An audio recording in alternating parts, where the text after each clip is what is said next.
friends.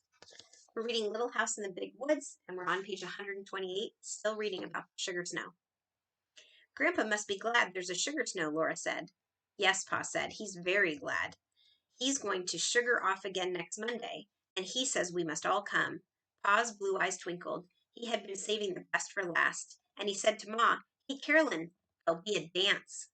Ma smiled. She looked very happy, and she laid down her mending for a minute. Mending is her sewing. "Oh, Charles," she said. Then she went on with her mending, but she kept smiling. She said, "I'll wear my delaine." Ma's delaine dress was beautiful.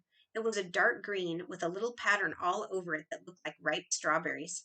A dressmaker had made it in the East, in the place where Ma came from when she married Pa and moved out west to the big woods in Wisconsin. Ma had been very fashionable before she married Pa, and a dressmaker had made all of her clothes. The delaine was kept wrapped in paper and laid away. Laura and Mary had never seen Ma wear it, but she had shown it to them once. She had let them touch the beautiful dark red buttons that buttoned the basque up the front, and she had shown them how neatly the whalebones were put in the seams inside. So we have to talk about whalebones. So in the olden days, in order for women's dresses to be rigid, they used to wear these corsets that would squeeze their tummies. Probably didn't feel very great, but it made them have this interesting silhouette, this interesting body shape, and that was fashionable back then. And so one of the ways that they would give dresses the shape where it went in at the waist is they would kill a whale, and then they would take the bones from the whale and they would put the bones inside the dress. So the dress would have this straight, skinny waist. It was very interesting that they would use whale bones that way. The delaine was wrapped in paper. Oh, we read that part. And she had shown them how neatly the whale bones were put in the seams inside, with hundreds of little crisscross stitches. It showed how important a dance was if Mom was going to wear the beautiful delaine dress.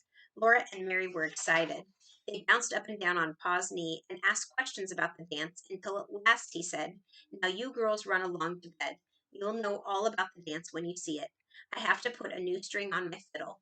There were sticky fingers and sweet mouths to be washed.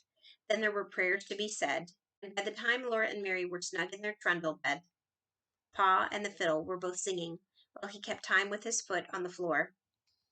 "I'm Captain Jinks of the Horse Marines. I feed my horses corn and beans, and I often go beyond my means, for I'm Captain Jinks of the Horse Marines. I'm captain in the army." Now we're on page 131, Dance at Grandpa's. Monday morning, everybody got up early, in a hurry to get started to Grandpa's. Pa wanted to be there to help with the work of gathering and boiling the sap. Ma would help Grandma and the aunts make good things to eat for all the people who were coming to the dance.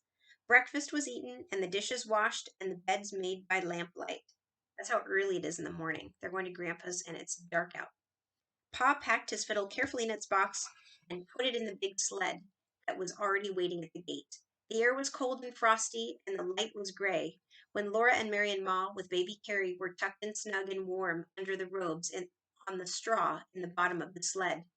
The horses shook their heads and pranced, making the sleigh bells ring merrily, and away they went on the road through the big woods to Grandpa's.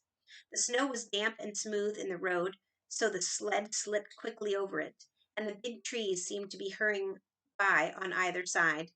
After a while, there was sunshine in the woods, and the air sparkled.